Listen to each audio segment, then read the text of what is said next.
নমস্কার বন্ধুরা, এই জেপি ক্রিয়েশন উইথ রান্নাঘরে আপনাদের সকলকে স্বাগত জানিয়ে শুরু করছি আরও একটি নতুন পর্ব। আজ আরও একটি মজাদার নতুন ইন্টারেস্টিং রেসিপি নিয়ে হাজির হয়েছি আপনাদের সামনে।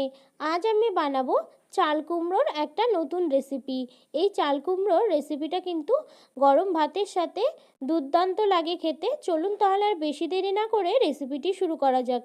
আর রেসিপিটি শুরু করার আগে প্রত্যেকবারের মতো আপনাদের কাছে একটাই অনুরোধ, ভিডিওটা একটু স্কিপ না করে প্রথম থেকে শেষ পর্যন্ত দেখতে থাকুন এবং রেসিপিটি ভালো লাগলে অবশ্যই একটা লাইক করে চ্যানেলটিকে সাবস্ক্রাইব করে রাখার অনুরোধ রইল। রেসিপিটি বানানোর জন্য আমি এখানে অর্ধেক চাল কুমড়ো নিয়ে নিয়েছি। এই চাল কুমড়োটাকে খোসা ছাড়িয়ে ভালো করে কেটে ধুয়ে নেব।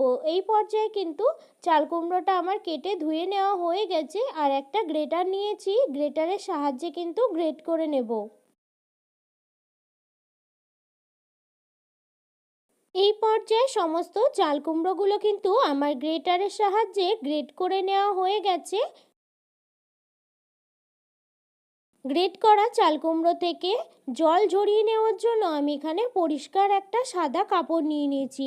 এই সাদা কাপড়ের উপর গ্রেট করা চাল কুমড়োগুলো দিয়ে দেব। দিয়ে তারপর কিন্তু ভালোভাবে জল ঝরিয়ে নিতে হবে।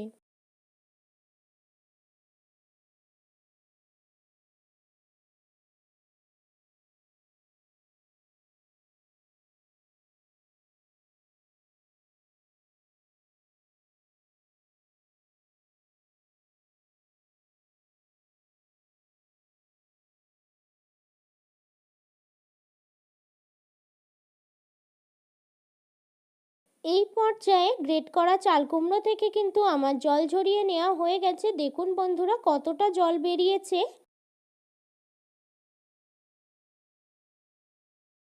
এই পর্যায়ে এবার ওই সাদা কাপড়টা থেকে কিন্তু বের করে নিচ্ছি চাল কুমড়োটাকে, নিয়ে একটা থালায় রেখে দিচ্ছি। রেসিপিটা বানানোর জন্য এখানে কড়াইতে তেল গরম হতে বসিয়ে দিয়েছি। এই পর্যায়ে তেলটা গরম হয়ে গেছে, আমি দিয়ে দিচ্ছি শুকনো লঙ্কা ফোড়নের জন্য, দিয়ে দিচ্ছি কালো জিরে,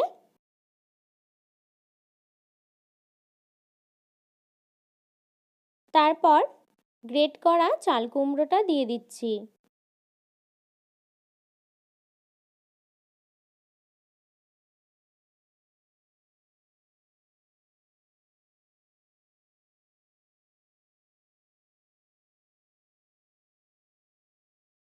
দিয়ে দিচ্ছি স্বাদ মতো নুন, আর দিয়ে দিচ্ছি পরিমাণ মতো হলুদ গুঁড়ো।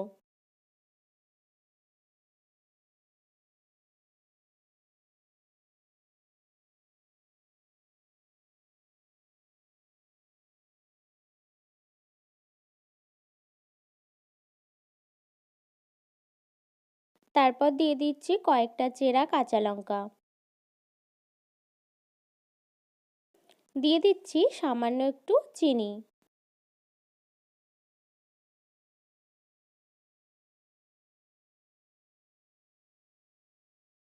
এই পর্যায়ে সমস্ত কিছুই কিন্তু আমার ভালোভাবে সিদ্ধ হয়ে গেছে আর সমস্ত উপকরণ কিন্তু আমার দেওয়া হয়ে গেছে। এই পর্যায়ে রান্নাটা কিন্তু আমার রেডি হয়ে গেছে, আমি এবার নামিয়ে নেব। এই পর্যায়ে চাল কুমড়োর নতুন রেসিপিটা কিন্তু আমার রেডি হয়ে গেছে। এই রেসিপিটা সত্যি কিন্তু খুব দুর্দান্ত লাগে খেতে। অবশ্যই একটিবার হলেও বাড়িতে বানিয়ে খাবেন, আশা করি সকলের খুব ভালো লাগবে। আর আমার এই রেসিপিটি যদি আপনাদের ভালো লেগে থাকে তাহলে একটা লাইক করে দেবেন এবং কমেন্টের মাধ্যমে জানাবেন আমার এই রেসিপিটি আপনাদের কাছে কেমন লেগেছে, এবং বেশি বেশি করে শেয়ার করে আমার পাশে থাকবেন, আমাকে আরও উৎসাহিত করবেন যাতে আরও নিত্য নতুন ভিডিও আপনাদের সামনে হাজির করতে পারি। আর আপনি যদি আমার চ্যানেলে নতুন বন্ধু হয়ে থাকেন এবং আরও নিত্য নতুন ইন্টারেস্টিং মজাদার রেসিপির আপডেট পেতে চান তাহলে প্লিজ আমার চ্যানেলটিকে সাবস্ক্রাইব করে পাশে থাকা বেল আইকনটি প্রেস করে অল নোটিফিকেশান অন করে রাখবেন যাতে সমস্ত ভিডিওর আপডেট আপনি ঠিক সময় পেয়ে যান।